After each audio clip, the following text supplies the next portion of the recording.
Thank you, Morris. Thank you, Libby.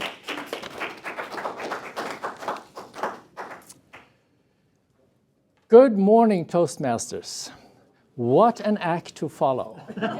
Terrific speech, Mark, today. There is a general sentiment today, and we have heard it here today, already this morning, that news media have taken a turn for the worse in this century, since 2000, and that so-called fake news are more frequent and prominent. But as Merv alluded to in his comment, it's not really that new. And I don't discount the problem, but I don't think it is as grave as many would have it. So let's look a little bit at history. I Wikipedia'd, if that is a verb, some information here. So going back to the 19th century, early 20th century, before radio, you were dependent on your local newspaper. If you lived in a small town, there was one source of information, and you were at the mercy of the editor, what kind of news he put in and what editorial information. Maybe there was some syndicated stuff coming in from the big cities that they printed, but it was at the selection of the editor what news you were fed. If you lived in a bigger city, you were in a slightly better situation perhaps because there were multiple competing newspapers, but they were highly politicized. We think about New York Times and on the one hand and others on the other that are following the party line. Nothing new. That was there already in the 19th century. And there was plenty of fake news to promote your political agenda. Then we had early 20th century and mass media came around. First radio, later TV, and we got the big national newspapers as well. Well, it came with regulations. The government got involved almost from the start, regulating the airwaves, for instance. And this promoted monopolies, and we ended up with the big three, CBS, NBC, and ABC. And they kind of sat on their monopolies for a very long time. There was something called the Fairness Doctrine introduced in 1949. That was meant to create a balance so that everybody's point of view was expressed in the media. But that was turned on its head and used by politicians and the monopolists themselves to kind of guard their sphere, because you know what? Smaller startups, they couldn't get in on the media information because they couldn't get access to the airwaves. That was regulated. And if they could, well, they may not have that big media platform to cover every aspect of the news and what was going on. So that was really not a great situation either. Now in 1987, the Fairness Doctrine was removed and the airwaves during the 80s were also somewhat deregulated. And what happened? Well, that's when we got to talk radio in earnest, because no longer did you have to represent both sides. You could focus on what was important to you. And as we know, it was primarily the conservative side that benefited or took advantage of the talk radio space and made that into a real powerhouse during several decades and still up to this day. And then about 25 years ago, what happened? What happened? We got something called the internet. And I would argue that that was the best thing that could ever happen to news media and editorial contents and columnists, because it democratized the entire space. The barriers of entry basically disappeared overnight. Now that means that there is good and there is bad quality, but even a hack like me can start a newsletter, and put my opinions out there for everybody to read who would like to. So today I would argue that in a historical context, we live in the best of media times, with a marketplace for both news and editorial content that is more diverse than ever. We have talk radio, as I mentioned. We have blogging and all the different expressions of news and commentary that we get on the internet if you just know where to look. Now, there are some downsides, some trends that are unfortunate, I would say. One is in the newspapers and the big mass media. There is a blurring between the news desk and the editorial content. More specifically, the news desks have become politicized more in the last 20 years. It used to be that there was a pretty sharp demarcation line, but that is really no longer there. If you read news in some of the bigger outlets or listen to or watch news, you kind of have to find your way and be vigilant and critical about what you hear, more than maybe you did 20 years ago. But just like for any product and service, that is really no different, right? We have to be critical consumers of everything we do. When you go out and look for products, you evaluate which phone you want, you evaluate which car you want. When you need services, you look at ratings. And today we also have these fact checkers. There are some good, there are some bad.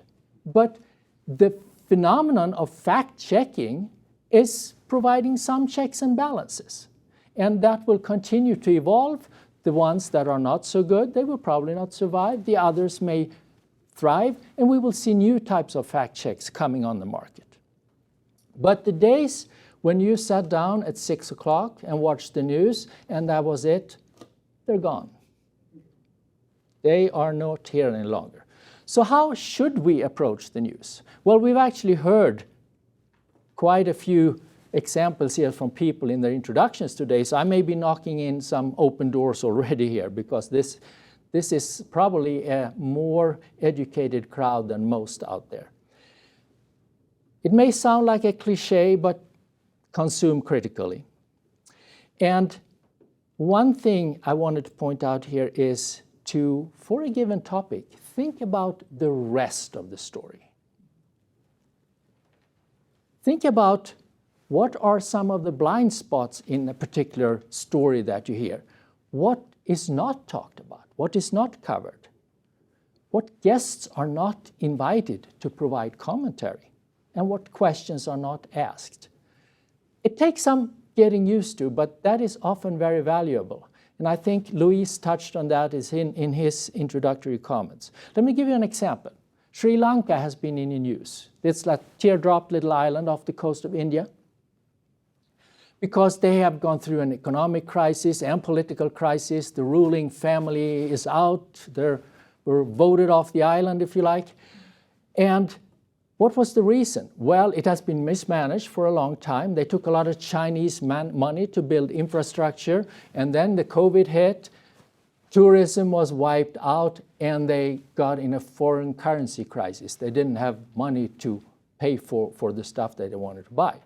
Now, in order to do that, to address that situation, they decided to take an ecological path out. So the ruling family, the president, whose name I'm not going to try to pronounce, they decided to ban chemical fertilizers and go organic. The entire country was going to go organic. And chemical fertilizers, as we know, are fossil fuel based, and they were imported, and they were addressed their foreign currency issue with that. Now, New York Times, in one of their morning pieces, were going through a summary and trying to explain to their readers what actually happened in Sri Lanka. And they covered all the points that I mentioned, except for the chemical fertilizer issue, which was really the trigger point for the unrest on the island and what set off all these other events. So there you have an example of something that was not covered. Why not? Well, the New York Times has an agenda. And part of that agenda is, addressing the climate change and crisis and in every country around the world. And the fact that chemical fertilizers are needed for agriculture, that didn't fit that narrative. So there you have one example of where something was omitted that is important to think about. How did I know? Well, I consumed some other news sites that covered that in great detail. So it wasn't really that it was a secret. Beware of your biases, that's number 2. So consume critical was number 1. Beware of your biases. Be open to facts that may not fit your narrative. That may be inconvenient, but sometimes, there are things coming in from left field, and that made you tweak your opinion a little bit. So for instance, again, climate change. I thought for the longest time that global warming was a hoax.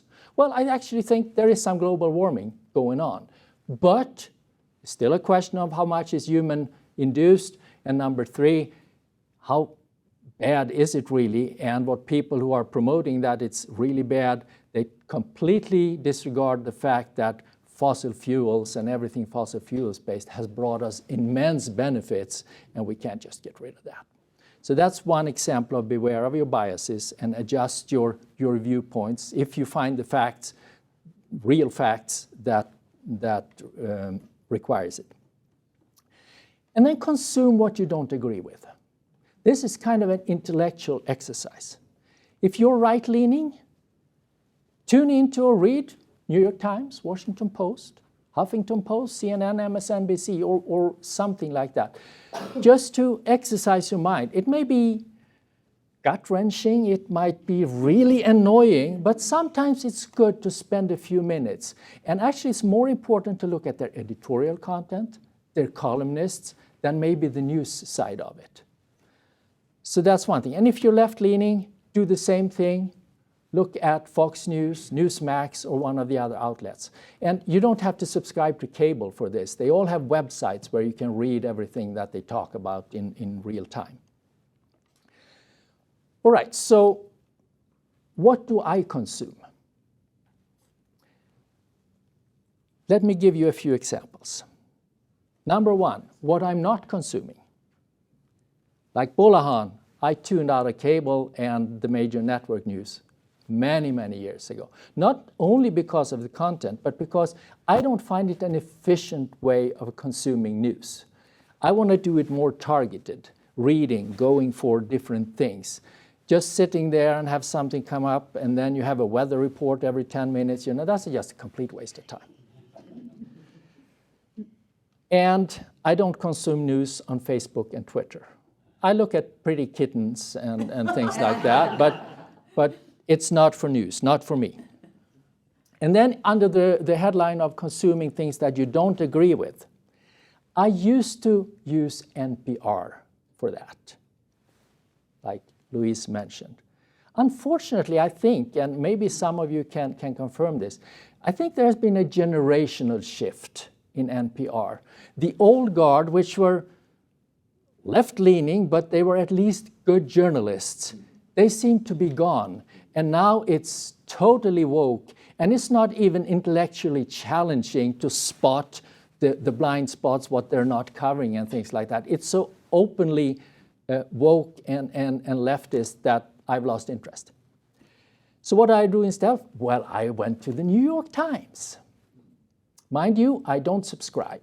I would never pay them a dime for what they're doing, okay?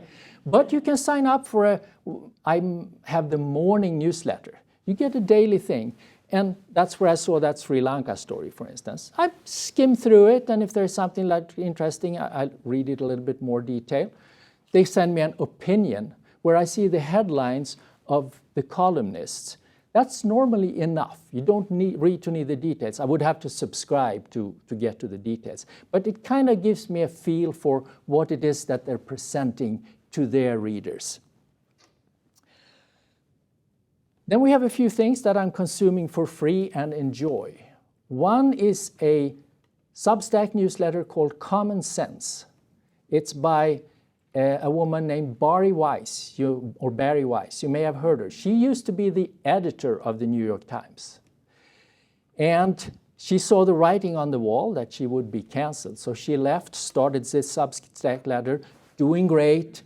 And she is center-left leaning, but she is really, really good at calling out all the cancel culture and the woke, both on the left and on the right. So if you want to read something that actually gives you fact-based information with a little bit of a center-left view, I recommend Barry Weiss and Common Sense. Now, on the other side of the spectrum, we have center-left, kind of libertarianish. We have the Dispatch. Similar, people who are disenchanted with Donald Trump back in 2016 or a couple of years after. They left some of their existing outlets. I think they were with the Federalist and other Fox News and other places. Created Dispatch, and similar to what Barry Weiss is doing, center-leftish, they are doing center-rightish, libertarianish. Also very good information, and some excellent columnists that you get. And you can get a lot of that for free, and if you want to subscribe, it's $10 a month. And finally, what am I paying for? Well, I do pay for the Dispatch. I do pay for the Wall Street Journal. I think the only newspaper that is still worthy the name of a newspaper. Great editorial content, great columnists. Don't read so much of the news, but the editorial side is really great. And that's pretty much how I consume news today. I spend about half an hour, 45 minutes a day on this, what I just mentioned. And that, I think, is good use of my time, not sitting in front of the TV, not keeping Fox News on all day. So in summary, I think we live in the best of media times in US history in terms of access, variety, and quality if you know where to look. Yes, there is fake news, but that's not new. And it requires us to consume critically and responsibly, have to be vigilant about it, just like we should any other product and service. Good morning, Toastmasters.